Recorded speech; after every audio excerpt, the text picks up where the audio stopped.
نفسك تبدا حاجه بقالك فتره كبيره بس مش عارف، عمال كل شويه تاجل انك تبدا في اي حاجه انت عايزها. ايه اللي بيخليك تفضل تاجل باستمرار؟ ايه الحاجز الغريب اللي بيفصل بينك وبين ان انت تبدا في اي حاجه انت عايزها؟ انا عارف ان دي مشكله كبيره، عشان كده في الفيديو ده هقول لك سببين بيخلوك ما تبداش في اي حاجه وبيخلوك تاجل البدء في اي حاجه، وهقول لك ازاي تتخلص بقى من ده كله وازاي تبدا في الحاجه اللي انت محتاج تبدا فيها فعلا. بس ما ينفعش نبدا الفيديو من غير ما اقول لك السلام عليكم، ايه الاخبار؟ عامل ايه؟ يا رب تكون كويس دايما. لو انت اول مره تشوفني بقى على اليوتيوب يا ريت تشترك في القناه لو انت لسه ما اشتركتش. وخلينا نبدا في اول سبب ممكن يكون بيخليك تاجل اي حاجه انت عايز تبدا فيها، وهو البرفكشنزم، المثاليه. هما سببين، ده اول واحد فيهم ان انت تبقى عايز كل حاجه تبقى ماشيه صح، ان انت تبقى عايز تبدا الحاجه وهي اون توب، وهي يعني ما فيهاش غلطه. بتبقى مستني دايما اللحظه المناسبه اللي فيها كل حاجه حلوه وكل حاجه صح، واللحظه دي بما انها بيرفكت او كامله عمرها ما بتيجي، فبتفضل دايما تاجل لعدم رضاك عن الوضع الحالي علشان تبدا اللي انت عايزه. هل معنى كده اصلا ان انت حد بيرفكشنست او مثالي؟ لا مش شرط، ده حاجه بتحصل معانا كلنا. يعني سواء انت حد اصلا بيرفكشنست او عندك مثاليه في كل حاجه او انت ما عندكش الكلام ده ممكن جدا يحصل معاك. طب ده اول سبب. ايه بقى ممكن يكون تاني سبب بيخليك ما تبداش اي حاجه وتفضل تاجل فيها؟ تاني سبب ده من جواك انت، ممكن تكون مش واعي ليه قوي، بس دي الحقيقه اللي بتحصل جواك، ان انت بتبقى خايف تكسر عادتك. العاده بتاعت اي حد هي يعتبر الكومفورت زون بتاعه، هي الحاجه اللي هو مستقر فيها عاطفيا او ايموشنالي ستيبل، ما عندوش فيها مشاكل، ما عندوش فيها خوف، ما عندوش فيها مفاجآت، عاده او طبع، حاجه هو بيعملها كل يوم. فلما تبقى عايز تبدا حاجه جديده، معنى كده ان انت بتدخل حاجه جديده على عادتك، حاجه مش عادتك اصلا. يعني مش عادتك ان انت تعمل الحاجه دي كل يوم، فدي حاجه جديده انت هتعملها. فانت عقلك بيبقى خايف من اي مدخلات جديده، من اي حاجه جديده هتيجي عليه هتطلعه من الكومفورت زون بتاعه او من الحاجات اللي هو متعود عليها، فدايما بيبعدك عنها. فحتى لو انت الحاجه اللي انت عايز تبداها دي انت حاسس ان انت حاببها او مقتنع ان انت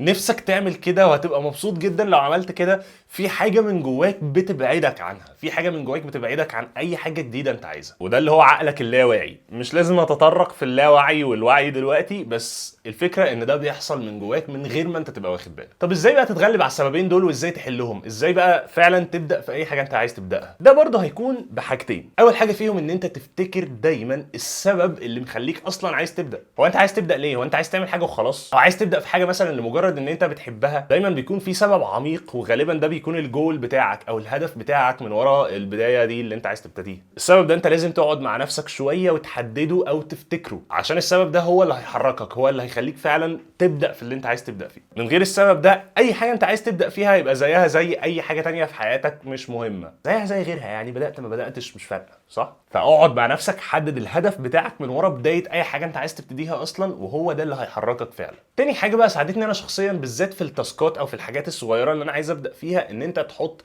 ديلي تاسكس، ان انت كل يوم كده الصبح اول ما تصحى تمسك ورقه وقلم وتكتب انا عايز اعمل ايه النهارده. اكتب كده في نقط فوق بعض انت عايز تعمل ايه النهارده، وحط جنبهم قوسين، وكل ما تعمل حاجه منهم اعمل علامه صح على القوس بتاعها. صدقني الموضوع ده بسيط بس هيفرق معاك جدا، انت مش متخيل ازاي. فكره اصلا ان انت بتعمل الصح دي جنب الحاجه اللي انت عملتها بيخليك كده ساتسفايد من جواك، يعني مبسوط، فبتبقى عايز تروح تعمل حاجه تانية علشان تعمل جنبها صح، وده بينتهي في الاخر ان انت عملت كل حاجه انت عايزها في يومك. حط بقى من ضمن النقط دي الحاجه اللي انت عايز تبدا فيها، وصمم ان انت تحط جنبها علامه صح. لو ده ما حصلش في يوم هيحصل في التاني، ولو ما حصلش في التاني هيحصل في التالت، فده هينتهي بيك برضو ان انت بتبدا في الحاجه اللي انت عايز تبدا فيها. احنا كده قلنا سببين يخلوك ما تبداش وطريقتين يخلوك تبدا. بس عايز اقول لك حاجه مهمه قوي، كل الكلام ده لو انت نفسك مش عايز، لو انت نفسك مش قد ده مش هتبدا. انا عايز اقول لك ان كل الناس طموحاتها كبيره قوي، مفيش حد مش عايز يبقى غني جدا، مفيش حد مش عايز يبقى ناجح جدا، يبقى كل الناس تتكلم عنه، يبقى انجح حد في المجال بتاعه. بس مين اللي بيوصل؟ ناس قليله، علشان ده اللي بيميزها عن غيرها. اللي بيميزها ان هي خدت قرار ان هي تعمل ده، اللي بيميزها ان هي قادره او هي قد ان هي تعمل ده. الحاجات اللي انا قلتها لك في الفيديو ده او في اي فيديو تاني انت هتسمعه لاي حد تاني اصلا، حاجات بتساعدك، حاجات بتقول لك ان انت لو انت عندك المقدره دي فعلا، لو انت حد فعلا قد اللي انت عايز تعمله، الكلام ده هيساعدك وهيوفر عليك كتير. بس لو انت مش قد ده اصلا، لو انت مفيش حافز جواك فعلا بيحركك، بامانه انا بجيب لك من الاخر، هتبقى زيك زي اي حد تاني. فلو انت فعلا مش عايز تبقى زي اي حد تاني، اعرف ان اللي هيحركك هو انت تتحرك من جواك، مش من اي موتيفيشنال فيديو او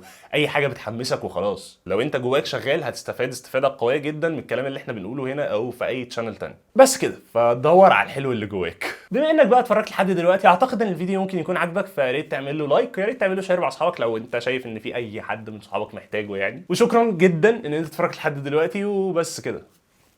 سلام عليكم.